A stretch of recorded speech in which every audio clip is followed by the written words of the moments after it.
Hey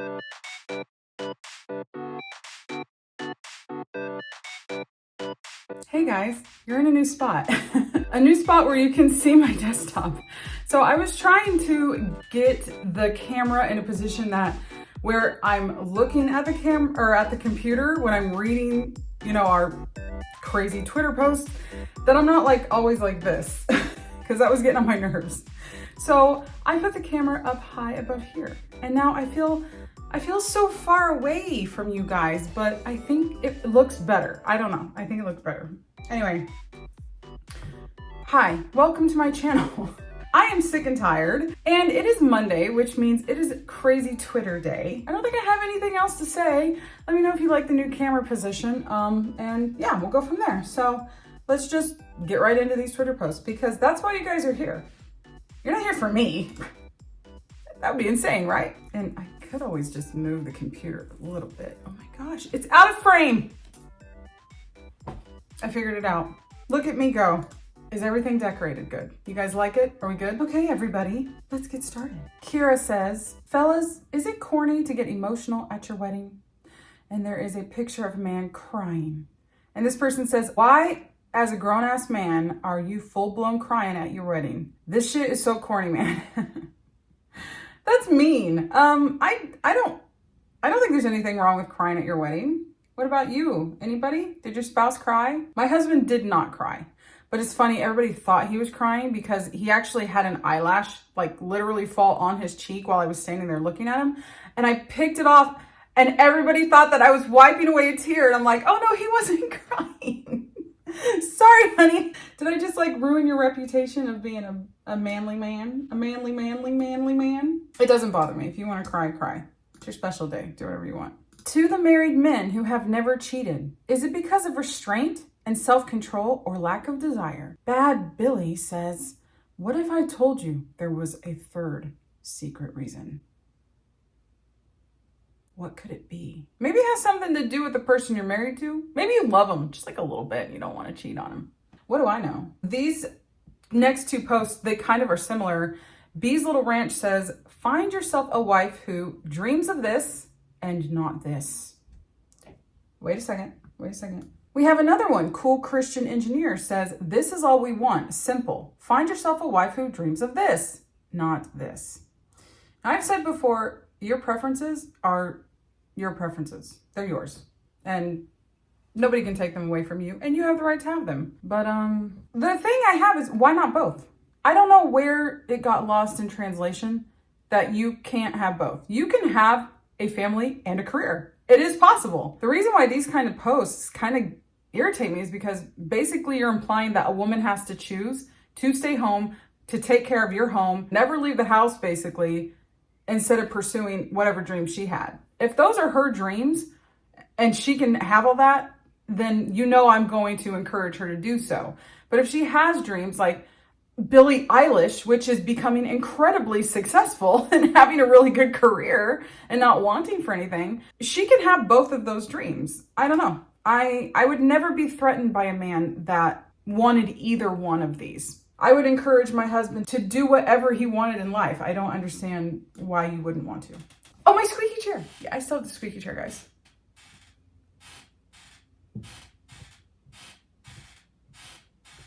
I better stop. I'm going to break it. Okay. So we have a video here on this next one. 2 weeks ago, I said I don't do my husband's laundry. And a lot of people are saying, whoa. Those are small acts of kindness. Why wouldn't you want to do that for your partner? But here's the thing. Small acts of kindness that are mostly domestic labor just add up to work at the end of the day. So here's a list of things that I don't do for my husband. You all know I don't do his laundry. He can do that himself. I do my laundry and we do the kids' laundry, but he does his own. I don't cook dinner. He cooks dinner every single night. I do breakfast and lunch for us and our kids. Okay. I don't pack him a lunch. If he's hungry, he'll figure out what he's going to eat. I don't like this. Honestly, just because I'm hearing a lot of I. When you get married, there's no more I, it's we. Now, I've made it perfectly clear and said that I don't think any man should expect to come home to anything. He shouldn't expect to come home to dinner, and he shouldn't expect to come home to clean clothes and all this kind of stuff. Because that's not what your wife is for. She's not to be your maid, basically, or your mom.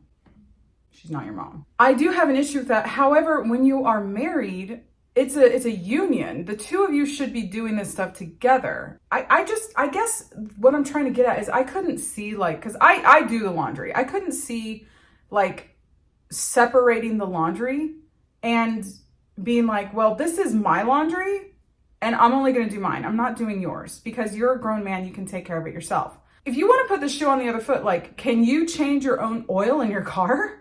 Can you, like, tune it up if something happens to it? If something happens to your car, does your husband say, well, you're a grown woman, you can get it taken care of yourself?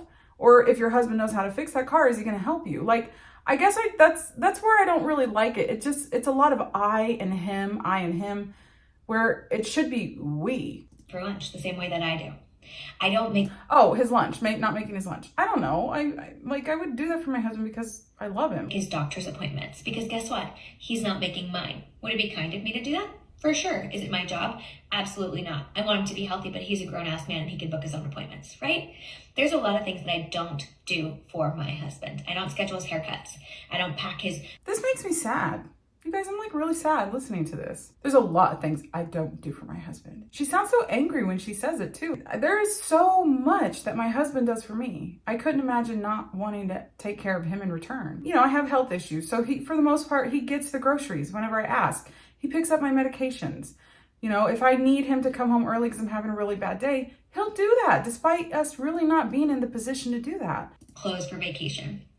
Right? I don't do those things. I don't buy him new underwear when it's got holes in it. All of those are things that he's a grown man and he can do himself. Can I do small acts of kindness for him? Of course I can. I'm at the store and I see something that I think he might enjoy eating. I buy it. I find a new non-alcoholic beer that he wants to try out. I buy it. Right? Those are small acts of kindness. Doing his laundry, cooking him dinner, making him lunch, booking his doctor's appointments, all those things, that's domestic labor. Those are chores. Those are not acts of kindness. Do I do them occasionally when he's working a lot? Of course. Do I cook dinner sometimes when he's had a really long day? Of course. But me not doing that does not mean that I don't show him love or kindness. They're different things. It is not my job as a wife, it is not in my job description to do all the domestic labor as small acts of kindness to my partner and receive nothing in return. But are you really receiving nothing in return? Really? Are you receiving nothing in return? If it's going both ways, fantastic. But oftentimes domestic labor, especially when you have children, adds up. And so no, I am not my husband's personal secretary or his personal assistant. I am none of those things. I am his partner, I am his equal, and I do not have to do things to cater to him and serve him at all times to be kind and loving for him. I'm not on board. I don't like it. I don't like anything she said. I do agree with her in the sense that, yeah, she's not his mother. He's also not your father. He doesn't need to be going to work for you every single day and providing a home for you. I don't know. This just sounded very like, it almost felt like it wasn't her talking about her husband. It felt like a business meeting, didn't it? There is never any like set anything between me and my husband. And I know that every marriage is different. And I am not here to tell you the way you're doing it is wrong. I do not like when people do that because different things work for different couples in a marriage. In a relationship, and whatever you have, everything is different. Me and my husband, we don't have any set anything that anybody does. The dishes need done. Somebody does them. Carpet needs to be vacuumed. Somebody does it. He gets me coffee every weekend. My husband gets me coffee Saturdays and Sundays. He goes to Starbucks and he gets me coffee every weekend. Why? Do I ask him? No, he does it. Why? Because he knows it's important to me and he loves me. I don't know. That one kind of hurt to watch. That made me feel sad. So Matt Walsh, who is somebody that I know very well, not personally, but know from when I used to identify with Republican Party. Sorry, I had to take you guys out because my doctor called to confirm my appointment. And yeah, now see the camera's not perfect. Uh-oh, you guys are over too far. Well, hey, why did that happen? I might never get it right. Maybe that could be the theme of this channel. It's just one big mess, and you guys are all invited to it. So, like I was saying before I got very politely interrupted by my doctor, Matt Walsh is somebody that even when I was identified as a Republican, that I never followed because I just have always felt he's very, very smug, and he doesn't really give anybody a fair chance. So he comes in and says, she made a 2-minute video when it would have been quicker and simpler to just say, I'm a bad wife and a selfish person. Now, I don't think that. I don't think that she's a bad wife. I mean, she sounded a little selfish. I ain't gonna lie. I mean, come on, we gotta be honest with ourselves, right, ladies? We do. She did sound a little selfish. But do I think she's a bad wife? I have no idea. I don't know anything about them.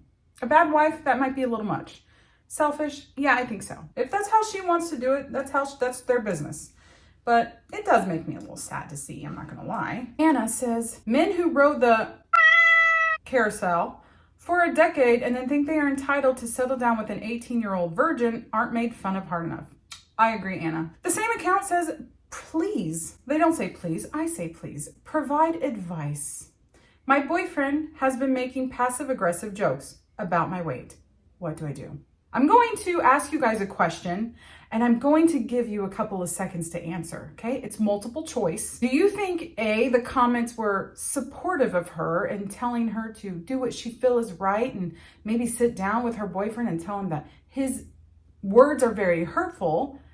Or do you think they made fun of her, said she's fat and needs to lose weight? I'll give you a second. 1 second's all you need. It's done. You're right. They made fun of her. Ahem. Lose weight. Hold your applause, people. I know. Sage advice. Stop being fat. Intermittent fasting.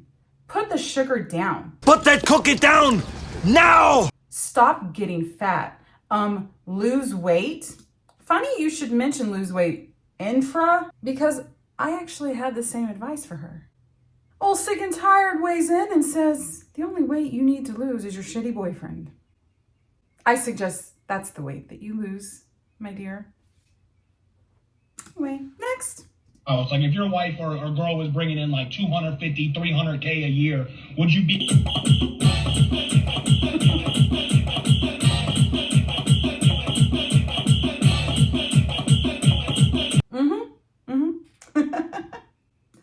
I like it. Very cute.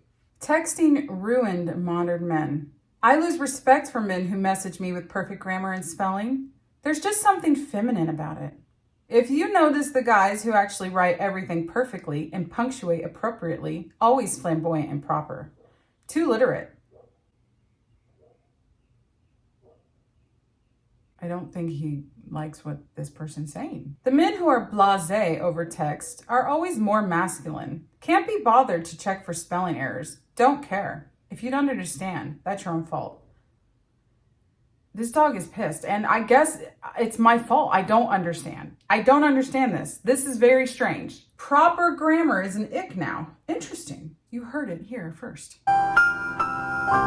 I'm just not going to have a man's baby just to have a man's baby. If a man wants me to have his baby, I have 2 requirements. You're going to get a tattoo of my face on your body because it's a body for a body. My body's going to change forever. Your body's going to change forever. And my push present is either a car or a house, preferably both, but I definitely want a tattoo of my face on the father of my child's body, preferably stomach, because my stomach is going to look different after a baby. So your stomach should look different too.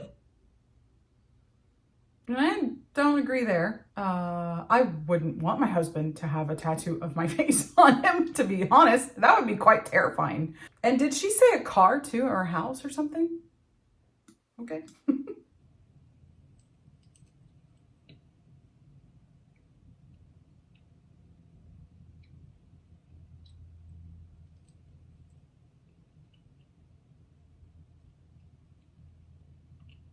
Faggot. She did it again, ladies and gentlemen. Wow, she is changing the world. She is spreading love and kindness. We could all learn a thing or two from her. Miss Pearl said, you get to choose whether you get pregnant or not. Abortion's legal. We have 100% control over who's born. So there's zero excuse to make a kid with a guy that's not going to stick around. Is Pearl seriously blaming single moms for choosing life? I mean, are you surprised? I'm not surprised. This is a very on brand for Pearl. The ultimate pick-me girl. Again, hate that expression, but I don't know what else to call her because she's so gross. Ugh. Oh, I hate her. I hate her. Don't say that, Sam. That's mean. Don't have hate. Don't have hate. Just feel sorry for her. Okay, this last video, we're just gonna do one more. This one is kind of like, it's not from Twitter, it's YouTube Shorts. It's random, but I didn't know where to put it. So I'm putting it here. I'm like, this doesn't fit in with the narcissistic parents. It doesn't fit in with childhood trauma. I don't know where to put this. We're putting it here. I am, and I am not alone, a huge fan of The Sims. If I'm playing video games, that's probably what I'm playing, is The Sims. It's really the only game I play, other than, well, I used to play Overwatch and Minecraft. Those are like the only 3 games I play. And right now, Final Fantasy. But anyway, so I saw this and this person said unpopular opinion. And then I listened to it and I was like, what's unpopular about it? I think this is a very popular opinion, but you guys let me know. You play Sims? Do you play The Sims? I love The Sims. Unpopular Sims opinions that could get me cancelled, part 6. Yeah, it's not going to get you canceled, honey, I swear.